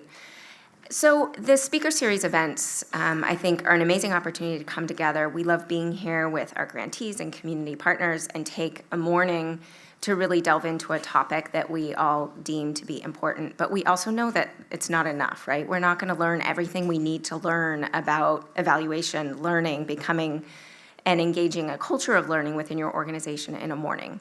We've heard from you, and it's also really evident through some of the questions that came in, both for those of you that asked a question during the presentation and really through the constant stream of text questions that came into that initial polling, that we need more. So, some of the questions were really interesting. I was back there looking through them about how do we really create a culture within our organization to value data?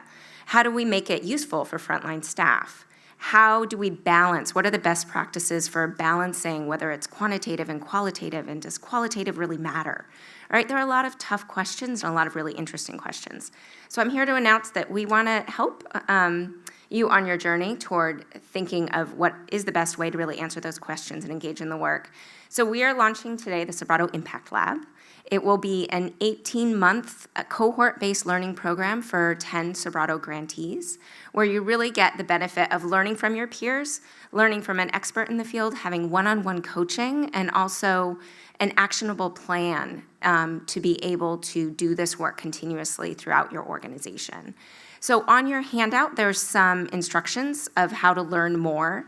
We do have a URL up that should be on the handout. It will also be in the email that we send out to you after this event, where we really request your feedback from this event, because we also are obsessed with data and really want to know how we're doing. So please, in the interest, in the value of being interested and respectful of data, please fill out our survey. So that's just a little plug. But there will be a URL to learn more about the Impact Lab and also instructions on how to apply. It will be a simple application that will be released next week. So just to give you a sense of that timeline, it'll be released next week if you send in an email saying that you're interested in applying to our grants@sobrato.org email address. And the application is really focused on your interest in data, your interest in learning, and how this type of initiative would really align for your organizational goals over the next 18 months. And we'd have some full-day training sessions and workshops with your peers, the first one of which will be September 7th. So that gives you a sense of the timeline. So I will let Steven sort of delve into some of the details and give you a sense of the timeline of the cohort, but I just wanted to be here to announce it. It's something that we started because we heard from you. One day of a workshop isn't enough, which we completely value and appreciate, and we want to really help and support you to delve in and take that journey in whatever direction works for your organization. So thank you with that. I'll hand it over to Steven. Thank you. Yes, exciting, very exciting. Woohoo! So, we're thrilled to be involved in this partnership as well, and this really is an opportunity to take a deeper dive into an effort to expand and accelerate the evaluation and learning you can engage in to understand the impact of your work. So I'm going to share a little bit about what this actually looks like, because everything sounds great when it's first announced, and it's all fun and games until you have to write your thesis paper, right? But as Mara said, there are a couple key details to the program design. First is that it is over an 18-month period, and I'm going to show you a more detailed timeline on the following slide, but there is a blending of this full-day group learning that happens twice a year. 2 to 3 participants from your organization are expected to attend, with breakouts that will happen over the course of that full day in order to kind of dig more deeply into questions that are either more targeted given the type of work that you do, or more targeted given where you are in the journey. We expect a diverse and eclectic group. We expect a group that's reflective of the Sobrato Family Foundation grantees, and so we're not looking for any particular type of organization. We're looking for organizations that really care about investing their time and effort in the evaluation and learning journey. So along with the group instruction, you will, those who apply and are selected will receive about a day a month of coaching from myself or one of my colleagues at Learning for Action to interrogate your theory of change, to help strengthen it, to help pull in the research and the evidence that is out there that can support or challenge your theory and help strengthen it, to help define the metrics, to maybe put some data collection methods in place to work through that question of what data system should we go for. Do we go low tech, medium tech, high tech? But no matter where we go, how is it going to work for us? So one-on-one coaching. And then reflection and learning, shocker, is built into the model itself, where you will also be engaged in ongoing reflection about how it's working for your organization, what could be working better about the initiative. You would be paying it forward to, if this is an initiative that takes off and has future cohorts and a life to it, then there's the continuous improvement to it that we'll be striving for. So just to give you a more specific lay of the land, this is where we lay out the timeline with the learning sessions. So there are 4 substantive learning sessions with an initiative completion event. I really hope that someday the powers will be vested in me to give people graduate degrees in evaluation and learning, but until that time, we'll celebrate completion in another way. But you can see the topics we cover: laying the foundation with theory of change, moving into metrics and measurement tools, analysis and reporting for reflection and learning, and then how do you embed data-driven learning within the organization. Now, obviously, that's very neatly in a linear way laid out. We talk about culture all along the process. So the key word in the 4th session is sustainably embedding. How do you really sustain that work? So with that kind of quick overview, it's time for questions. So your hand raised was perfectly timed. Does your organization have a theory of change already established? No, you do not need. The question was, do we need to have a theory of change in place in order to participate? And the answer is no. You need to, if I had to boil it down, you need to have a very authentic interest in moving along the journey to becoming a stronger learning organization, and you have to convince the foundation of that. Part of it is a very practical matter. Like, as we said early on, the executive leader needs to be involved. There needs to be at least one other staff person, hopefully 2, that can be involved. So that's a commitment. That's your skin in the game. That you will that signifies your willingness to engage and get as far as you can in this journey as possible. Now, if somebody, anyway, we expect people will be at different starting points. We expect everyone will move meaningfully along a continuum. Not everyone is necessarily going to get to the exact same place at the end, but that's not the point either. We want to move you meaningfully down the continuum. Other questions about the initiative?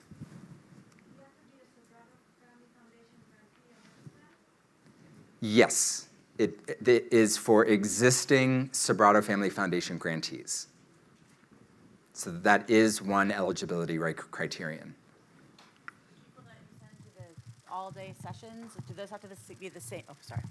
Do those have to be this? Do the people that go to those all-day sessions, do they have to be the same 2 to 3 people each time, or can you send a different group to the different sessions? Or so that, what I would say is that it's a combination of things. I think one person needs to be a through thread. I think there should absolutely be one person who is a constant. I think who comes to some of the, who's the add-on to that one can be different based on the different topics and where we are in the journey. And that's something that we can coach you on. But we feel really strongly that there is someone in an executive or program leadership role that is a constant throughout, because again, all of this lives and dies on the internal will to make it.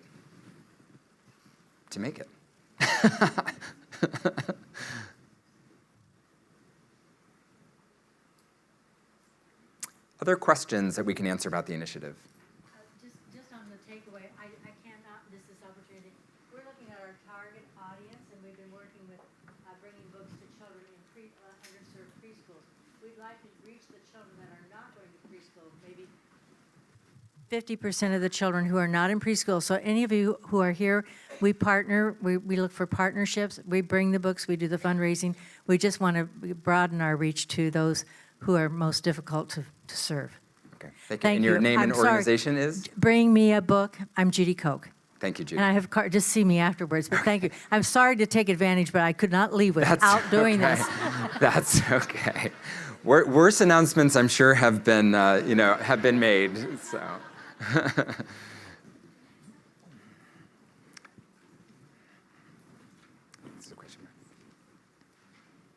We have one here, and then we'll come to you. Yes. Thanks. As maybe not the only person in the room who's not an existing grantee, I would love to put the suggestion to change the criteria for that offering. So just wondering if that could be considered. Let's put it out there. Yeah. And there was a question here as well. And here's the... What is the timing of this grant? When does it start? When would the sessions begin? Yeah. So the absolute beginning, we're literally talking about the application going out next week. So this is like very real time. The very first session is in September. And Maggie or Mara, you said September 7th? Is that? So September 7th is the first session. And it's 18 months long. So it continues through March 2019. With interim sessions in February and September of next year. Okay, we are doing great on time. We can take another question or two, or we can wrap it up. And just one more question, please.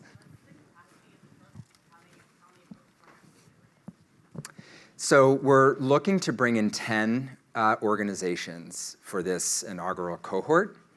And that there are a lot of driving factors for that number, but one crucial one is our experience over time in learning, what makes a really powerful learning community in this work and what's kind of right-sized.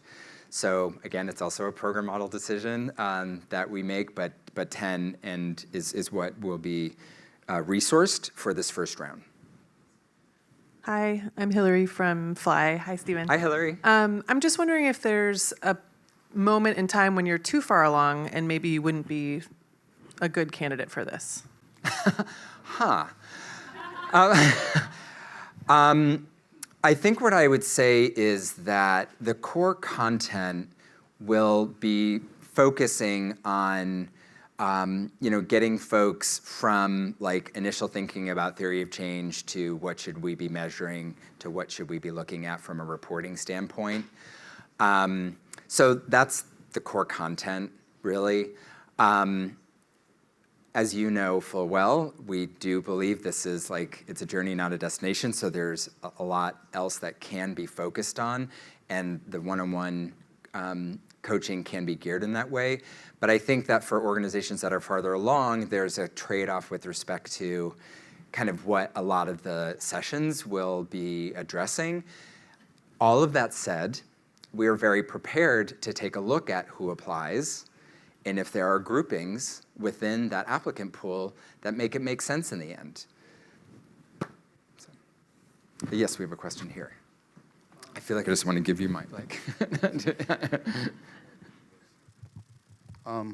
Pastor Baines from Project We Hope. While we are a Sobrato grant recipient, as mentioned before, there are those who are not.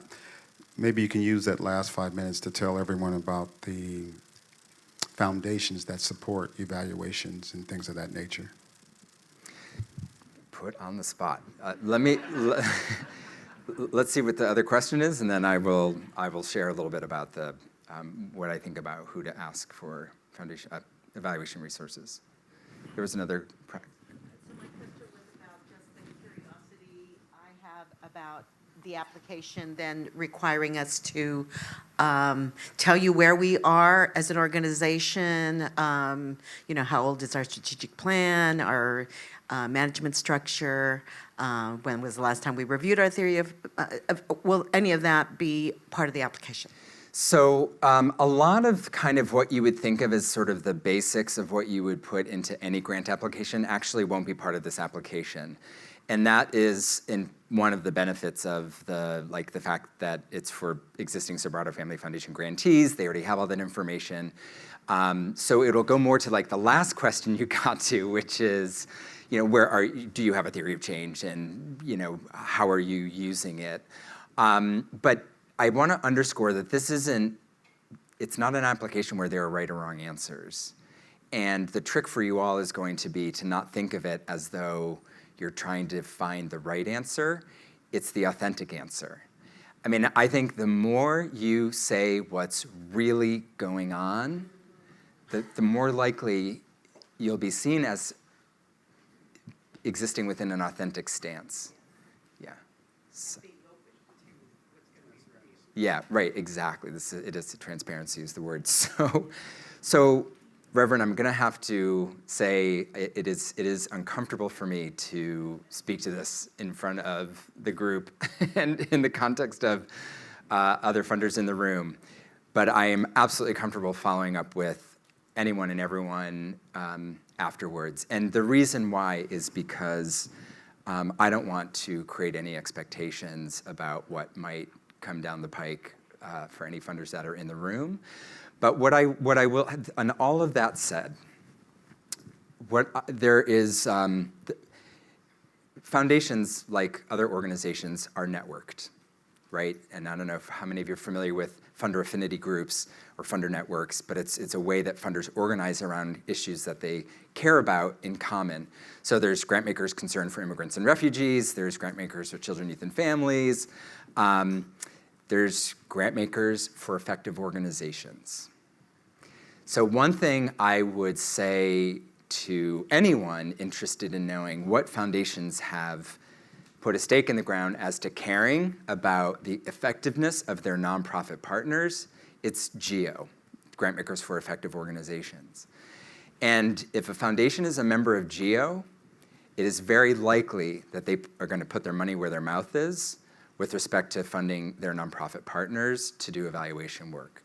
The other public tip I'm willing to make, and again, my contact information is totally available, and I say this every time I speak, and I mean it. I'm more than happy to get an email from everyone here with whatever question you have, and I will follow up. It might take me a little bit, but I will follow up. Also take a look at publications and poke around the Center for Effective Philanthropy's website, the Center for Effective Philanthropy. So the CEP and GEO are the two organizations in the sector that are trying to hold philanthropy more accountable to results. CEP takes the vantage point that you got to ask your grantees, and there's a research basis to push foundations towards greater effectiveness. GEO takes a practice-based perspective, which is invest in your grantee partners, and not just their programs, but their operating structure and their evaluation and learning. Okay? So everyone, thank you so much.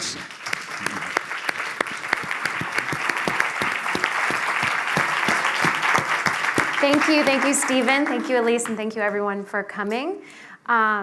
We just wanted to close the session by inviting you to stay, eat lunch. It's through that door that way. Please drop off your name tag, pick up your flash drive. Yeah, it's so cool. It's so cool. Lots of good stuff on it. Lots of good stuff on there. And it's a we're unicorn looking. flash drive. Please apply for the Impact Lab and check out the website. The link is again on the front page of the agenda that was placed on each of your seats. Thank you so much.